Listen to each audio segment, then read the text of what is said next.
ओम नमः शिवाय। हर हर महादेव। दोस्तों, भगवान भोलेनाथ इतने भोले हैं कि वे एकमात्र एक लोटा जल से ही बहुत जल्दी प्रसन्न हो जाते हैं। दोस्तों, शिव महापुराण के अनुसार शिवलिंग पर अलग अलग चीजें चढ़ाने से अलग अलग फलों की प्राप्ति होती है। इसलिए आप अपनी मनोकामना के अनुसार शिवलिंग पर चीजें चढ़ाकर भोलेनाथ से अपनी मनोकामना को शीघ्र पूर्ण करवा सकते हैं। तो दोस्तों, आज मैं आपको इस वीडियो में यह बताने जा रही हूँ कि शिवलिंग पर क्या चढ़ाने से कौन सा फल प्राप्त होता है, ताकि आप अपनी इच्छा के अनुसार शिवलिंग पर उस वस्तु को अर्पित करके अपनी मनोकामना को जल्द पूरा करवा सकते हैं। दोस्तों, शिव जी को सबसे ज्यादा जल अभिषेक प्रिय है, इसलिए आप शिवलिंग पर एक लोटा जल अवश्य अर्पित करें। शिवलिंग पर जल चढ़ाने से जीवन में सुख और शांति बनी रहती है।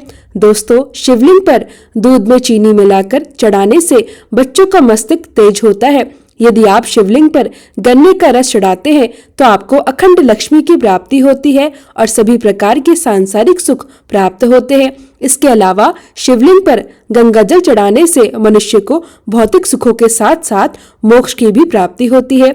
शिवलिंग पर गाय के दूध से बना शुद्ध देसी घी चढ़ाने से शारीरिक दुर्बलता से मुक्ति मिलती है और शिवलिंग पर शहद अर्पित करने से टीबी या मधुमेह जैसी बीमारियों से राहत मिलती है। साथ ही दोस्तों, शिवलिंग पर शहद चढ़ाने से रूप और सौंदर्य की भी प्राप्ति होती है और जो व्यक्ति कटु वचन बोलता है उसे भी शिवलिंग पर शहद चढ़ाना चाहिए। ऐसा करने से वाणी में मिठास बनी रहती है।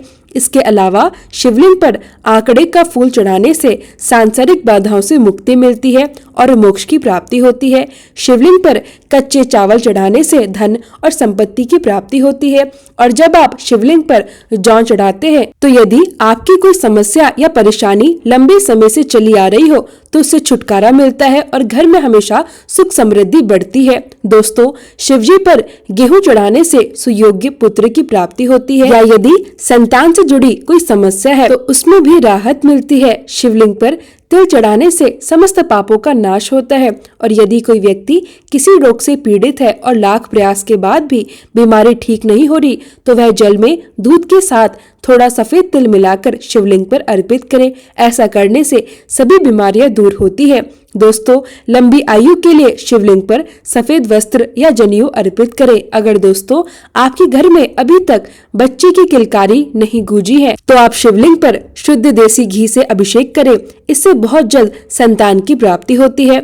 शिवलिंग पर पीली अरहर की दाल अर्पित करने से नौकरी में सफलता मिलती है। इसके अलावा शिवलिंग पर काले तिल चढ़ाने से पितृदोष शांत होता है और पूर्वजों का आशीर्वाद प्राप्त होता है। शिवलिंग पर काली मिर्च चढ़ाने से रोगों का नाश होता है और यदि आपकी आय में वृद्धि नहीं हो रही तो शिवलिंग पर इलायची अवश्य चढ़ाएं। इससे आय में बढ़ोतरी होती है और गरीबी दूर होती है। दोस्तों, शिवलिंग पर लौंग चढ़ाने से समस्त परेशानियां दूर हो जाती हैं और यदि घर में नकारात्मक ऊर्जा है तो वह भी समाप्त हो जाती है। लक्ष्मी की प्राप्ति के लिए शिवलिंग पर कमल गट्टा अवश्य चढ़ाएं। इसके अलावा शिवलिंग पर हर श्रृंगार का फूल चढ़ाने से सुख और संपत्ति की प्राप्ति होती है। दोस्तों, शिवलिंग पर बेली का फूल चढ़ाने से मनचाहा जीवन साथी मिलता है और शिवलिंग पर शमी के पत्ते चढ़ाने से सभी प्रकार के दुखों से मुक्ति मिलती है। यदि आप शिवलिंग पर धतूरा चढ़ाते हैं तो संतान प्राप्ति होती है और तेजस्वी पुत्र जन्म लेता है। इसके अलावा दोस्तों, दूध में केसर मिलाकर शिवलिंग पर चढ़ाने से शीघ्र विवाह के योग बनते हैं। इसलिए जिन लोगों के विवाह में विलंब हो रहा है वे शिव जी का दूध में केसर मिलाकर अभिषेक अवश्य करें। शिवलिंग पर भस्म अर्पित करने से शारीरिक और मानसिक पाप दोषों से मुक्ति मिलती है। इसके अलावा शिवलिंग पर गुड़ चढ़ाने से पति पत्नी के संबंध मधुर हो जाते हैं। शिवलिंग पर लाल मसूर की दाल चढ़ाने से मंगल दोष समाप्त होता है। यदि किसी के विवाह में बाधा आ रही है तो वह शिवलिंग पर चने की दाल अवश्य चढ़ाए। इसके अलावा दोस्तों, शिवलिंग पर काली उड़द दाल चढ़ाने से राहु केतु और शनि शांत रहते हैं।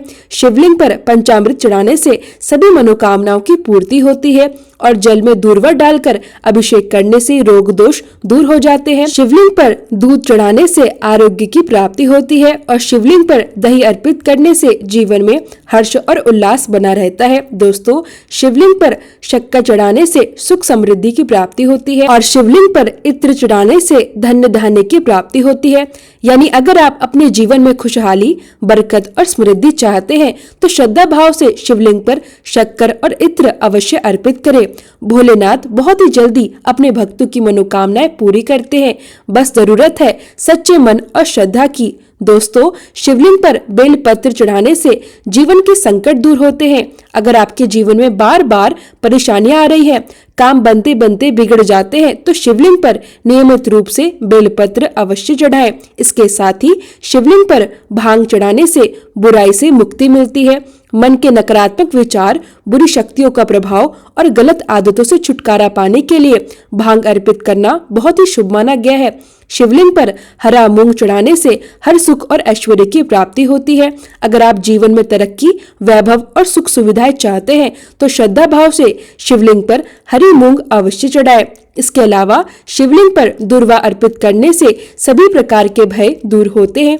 चाहे मन का डर हो, भविष्य की चिंता हो या किसी भी प्रकार का भय, दूर्वा अर्पित करने से शिव जी कृपा करते हैं। और दोस्तों, यदि आप शिवलिंग पर चंदन चढ़ाते हैं तो समाज में आपको यश और कीर्ति मिलती है, मान सम्मान बढ़ता है और लोगों के बीच आपकी प्रतिष्ठा बनती है। इसके साथ ही दोस्तों, शिवलिंग पर केसर अर्पित करने से दाम्पत्य जीवन में खुशहाली बनी रहती है।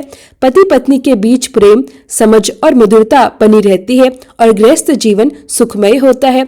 शिवलिंग पर आंवला या आंवले का रस चढ़ाने से दीर्घ आयु की प्राप्ति होती है, स्वास्थ्य अच्छा रहता है और जीवन लंबा तथा निरोगी बनता है। इसके साथ ही दोस्तों, शिवलिंग पर सरसों के तेल से अभिषेक करने से शत्रुओं का नाश होता है। आप अपनी मनोकामना के अनुसार शिवलिंग पर कोई न कोई वस्तु अवश्य चढ़ाएं और उस वस्तु से शिवलिंग का अभिषेक करें ताकि आपको मनोवांछित फल की प्राप्ति हो सके। दोस्तों, एक बात बता दूं, वैसे तो आप ये वस्तुएं शिवलिंग पर किसी भी दिन चढ़ा सकते हैं, लेकिन यदि आप महाशिवरात्रि के दिन या श्रावण के महीने में या प्रदोष व्रत वाले दिन या मासिक शिवरात्रि या सोमवार के दिन खास मौके पर इन चीजों से शिवलिंग का अभिषेक करते हैं तो भोलेनाथ आपकी मनोकामना शीघ्र, अति शीघ्र पूरी कर देते हैं। तो दोस्तों, अगर यह जानकारी आपको अच्छी लगी हो तो कमेंट में ओम नमः शिवाय, हर हर महादेव अवश्य लिखें। साथ ही आपके कोई भी सवाल है तो आप कमेंट बॉक्स में जरूर पूछें। इस वीडियो को लाइक करें, शेयर करें और साथ ही साथ हमारे चैनल को सब्सक्राइब करें। धन्यवाद।